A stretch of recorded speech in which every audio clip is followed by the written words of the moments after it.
बादशाह जो कभी हनी सिंह से लड़ पड़ते हैं, कभी उनके फैन से लड़ पड़ते हैं, कभी कुछ तो कभी कुछ उनके साथ होता रहता है। और इस बार नाना पाटेकर ने भी उनकी क्लास लगा दी। पूरी बात अगर आपको बताऊं तो इंडियन आइडल जो शो चल रहा है उसमें जज के रूप में बादशाह को भी रखा गया है। हाँ, सही सुना आपने, बादशाह को भी जज के रूप में रखा गया। हालांकि ये सवाल भी काफी उठ रहे थे कि जज तो उन्हें बनाना चाहिए जो सिंगर है, जो गाना गाया करते हैं, लेकिन बादशाह ना गाना गाते हैं और ना ही सिंगर है, वो तो सिर्फ गाने के ऊपर रैप करते हैं, फिर उन्हें जज कैसे बना दिया गया।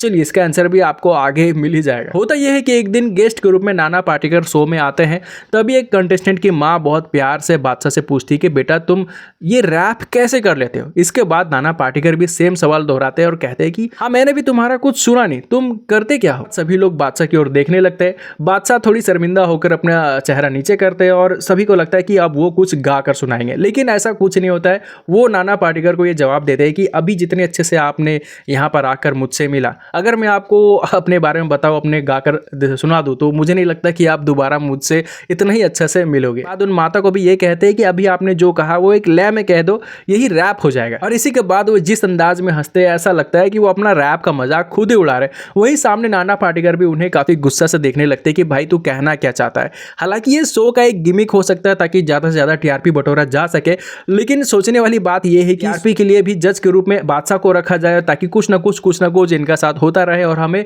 टीआरपी मिलती रहे। या फिर शो में टीआरपी के लिए ही बार बार बादशाह को ही मजाक का विषय बनाना।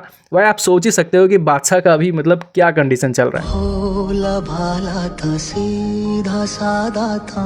कभी ऐसा लगता है कि बादशाह जानबूझकर ऐसा कोशिश करते हैं कि मेरा मजाक बन जाए, या फिर उनका किस्मत ही इतना खराब चल रहा है कि वो कुछ भी करते हैं वो मजाक का विषय ही बन जाते हैं। या फिर बादशाह हमेशा लाइमलाइट में रहने के लिए जानबूझकर ऐसा हरकतें करते हैं। खासकर जब से उन्होंने हनी सिंह से पंगा लेना शुरू किया है तब से उनका डाउनफॉल होना शुरू हो चुका है। अब आपको क्या लगता है कि अब बादशाह बहुत शानदार तरीके से कमबैक करेंगे या हनी सिंह उनके डाउनफॉल को बहुत ज्यादा डाउन ही कर देंगे? कमेंट में अपनी राय जरूर बताना।